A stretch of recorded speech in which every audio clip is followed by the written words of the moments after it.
Le caractère chinois Ren, très.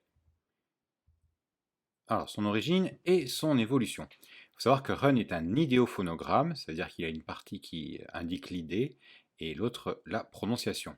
Alors, l'idée est donnée par le chemin, la composante gauche, qui est souvent donnée comme le composant de un pas du pied gauche, mais à l'origine, ça représentait un chemin, un embranchement de chemin. Et à droite, c'est l'élément phonétique, gun. Alors, on se dit, ben, quelle est la différence entre gun et Ren? Il faut savoir qu'en fait, en chinois, les éléments phonétiques notaient souvent, le plus souvent, en fait, la finale de la syllabe. Donc ici, c'est le un. Donc quand on aura ce composant-là dans un caractère, on sait qu'il se terminera par un. Gun, donc l'élément phonétique, en fait, était un idéogramme qui signifiait regarder avec colère. Dans sa graphie ancienne, on reconnaît l'œil et une personne. Donc à l'origine, Ren signifiait aller contre, désobéir. Et plus tard, il a pris le sens de un haut degré fortement, très. Donc c'est une variation, une forte variation de son sens d'origine. Et là, on voit l'évolution du caractère. Donc on n'a pas le caractère Osekai, il n'est pas aussi ancien. Mais on l'a à partir du bronze. Ses composants et sa clé, donc la clé est le composant gauche, donc que l'on appelle parfois un pas du pied gauche, mais nous avons vu qu'en fait il s'agissait du chemin. Et donc à droite, l'élément phonétique gun. Son écriture à présent, en haut vous avez l'écriture statique. Si vous voulez l'étudier, je vous invite à mettre sur pause. Et sinon, nous allons voir l'animation.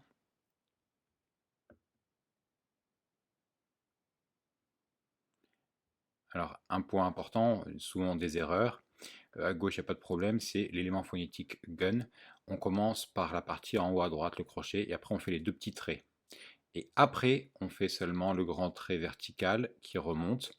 Et là, un petit piège, au lieu de faire le grand trait qui descend, on fait le petit trait qui descend vers la gauche. En fait, il enferme un peu d'une certaine manière ce dernier trait-là. Voilà.